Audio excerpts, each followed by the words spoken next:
guys, balik lagi di channel and hari ini saya ditemani oleh kamera andalan saya sejak tahun 2014 yaitu GoPro Hero 4 Silver.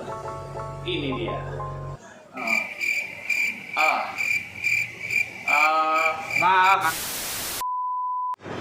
Halo guys, balik lagi di channel and hari ini saya ditemani oleh kamera andalan saya sejak tahun 2014 untuk menjalani motovlog.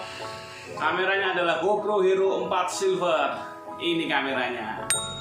Nah, sekarang kita mau bahas apa aja kelebihannya, apa aja kekurangannya, dan bagaimana cara menanggulangi kekurangannya itu. Oke, langsung aja guys, cekidot. Oke, langsung masuk ke poin yang pertama. Apa yang paling saya suka dari GoPro Hero 4 series ini adalah di bagian resolusinya yang bermacam-macam.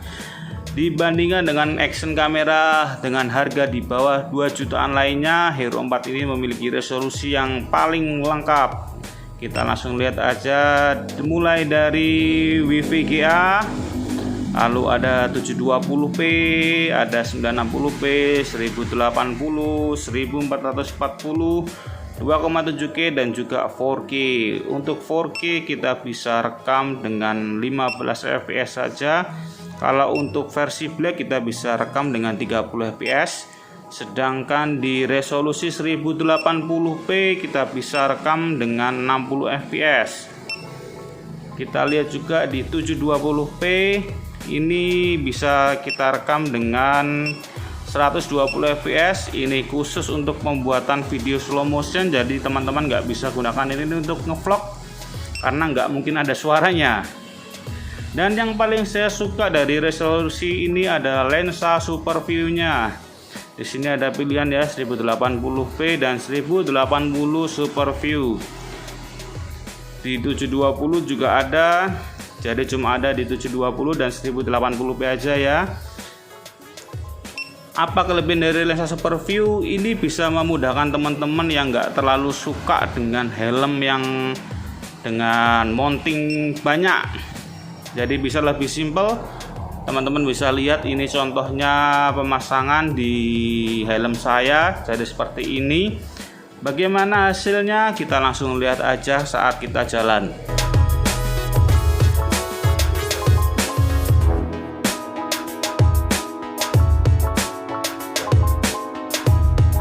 Oke, kita masuk poin yang kedua. Apa yang paling saya suka dari GoPro Hero 4 series ini adalah kita bisa atur ISO limit perekaman videonya, lalu kita bisa atur white balance-nya, kita bisa atur juga color grading-nya. Sebelumnya kita harus aktifkan dulu Pro Tune ya. Kalau kita off kan kita nggak akan bisa atur itu semua. Kalau kita on kan, nah di sini keluar ya white balance.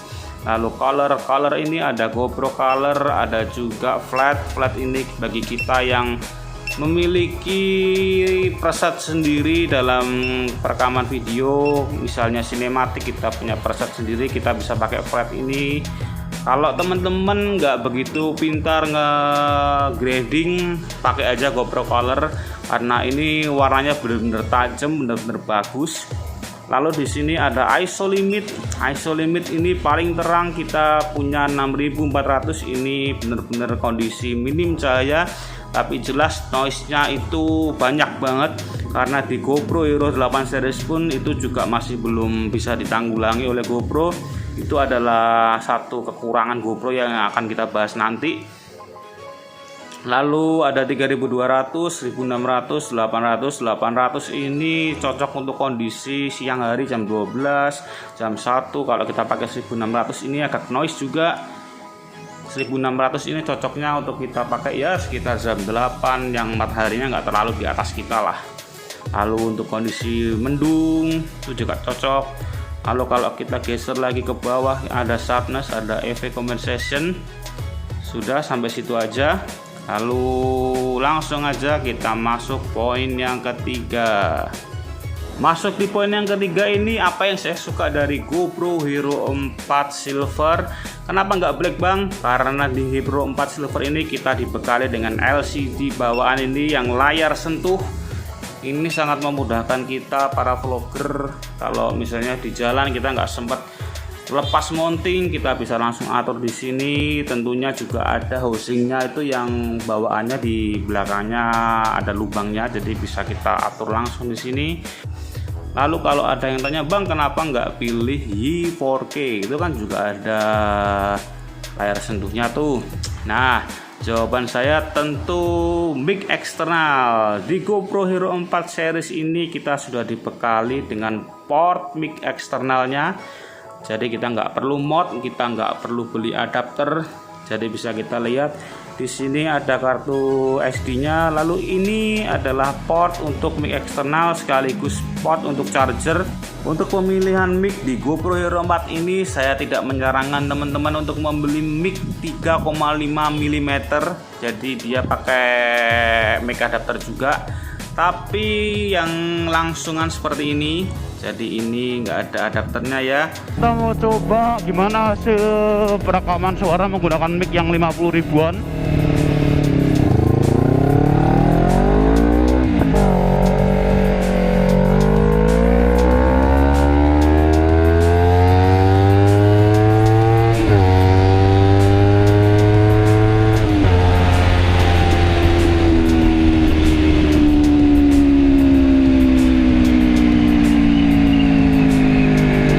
Ini kondisi helm saya buka ya.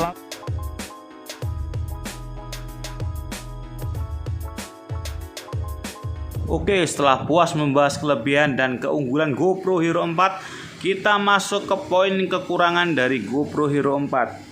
Kekurangan ini lebih tepatnya untuk semua seri GoPro Hero ya. Jadi kelemahan utamanya adalah GoPro itu rawan overheat. Kasus overheat ini bahkan belum bisa ditangani sampai generasi ke-9. Apa penyebabnya overheat? Penyebab pertama adalah dari pemilihan baterai. Saya sarankan untuk selalu menggunakan baterai ori dari GoPro, karena pihak GoPro mengklaim bahwa baterainya ada sensor panas. Jadi saat kamera memiliki suhu lebih dari 60 derajat Celcius, dia akan otomatis mati. Lalu kalau teman-teman terpaksa mau pakai baterai aftermarket, saya sarankan untuk menghindari pembelian baterai dengan tanpa merek atau yang hanya bertuliskan AHBT, karena itu sungguh sangat panas. Saya pernah pakai itu dan panasnya itu sampai sakit kalau dipegang. Cara menghindari overheat yang kedua adalah jangan memasang baterai ketika kamera kita dalam posisi off dan kita biarkan lama. Karena dengan baterai tertanam itu akan mengurangi usia mainboard dan juga mengurangi usia baterai itu juga. Di tangan saya sudah ada satu unit GoPro Hero 4, ini pinjaman dari temen. Jadi ini GoPro sudah mati total, dia overheat. Dan seperti ini kondisinya, ini bekas congkelan juga. Bagi teman-teman yang penasaran dengan mainboard si GoPro Hero 4 ini, mari kita buka. Cara bukanya tentu aja, ini harus melepas bodi ini terlebih dahulu. Nah, sekarang kita tinggal congkel aja.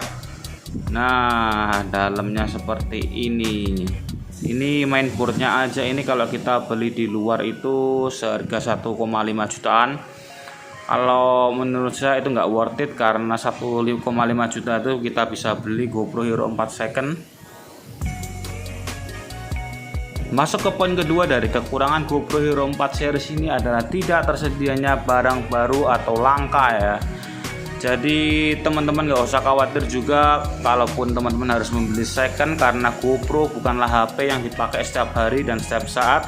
Teman-teman cukup pastikan aja dari body-body ini nggak ada yang tercongkel, nggak ada yang rusak, nggak ada yang bopeng. Kalaupun bopeng, teman-teman harus tanya ke penjualnya, ini bekas apa mas, bekas dibuka kah atau gimana. Dan kalau misalnya ada seperti itu, saya sarankan untuk teman-teman hindari membeli unit dengan seperti itu, karena terindikasi pernah dibongkar, pernah diservis, dan pastinya kondisinya nggak akan prima. Masuk ke poin ketiga dari kekurangan GoPro Hero 4 adalah tidak adanya pelindung lensa. Jadi lensanya ini menonjol ya, kalaupun terkena goresan pasti langsung tergores dan rawan juga berjamur. Tidak seperti di seri 5 sampai seri ke-9 yang memakai penutup lensa seperti ini. Jadi ini lebih aman, bisa diberi screen guard juga. Masuk ke poin yang terakhir dari kekurangan GoPro Hero 4 series ini adalah belum maksimalnya fitur EIS atau Electronic Image Stabilization. Jadi di GoPro Hero 4 ini memang sudah ada EIS tapi tidak sempurna, tidak seperti kamera-kamera seperti zaman sekarang GoPro Hero 7, 8, 9, bahkan sekarang sudah pakai Image Stabilization 3.0. Lalu ada juga DJI Osmo Mobile, lalu ada juga si Insta1 Air. Itu semua mereka berlomba-lomba untuk menjaga kestabilan video mereka, karena di tahun 2014 lalu bukanlah kestabilan video yang diutamakan, namun resolusi lalu juga dari kualitas suaranya yang menjadi poin utama mereka. Oke guys, cukup sekian review GoPro Hero 4 Silver ini dari saya. Dan kesimpulan dari video saya adalah kamera ini sangat recommended bagi para motovlogger karena kamera ini sudah dilengkapi dengan mic eksternal. Jadi teman-teman nggak usah bingung soal gimana hasil suaranya nanti saat ngevlog di jalan, tentunya dengan traffic yang mungkin lalu lalang ya. Nah itu teman-teman nggak usah bingung. Dan harganya micnya pun juga terjangkau, hanya 50 ribuan. Linknya saya sertakan di deskripsi ya teman-teman, jangan malas untuk buka deskripsinya. Sampai sini guys, Go Channel pamit. Jangan lupa di like, jangan lupa di subscribe. Thank you guys, bye bye.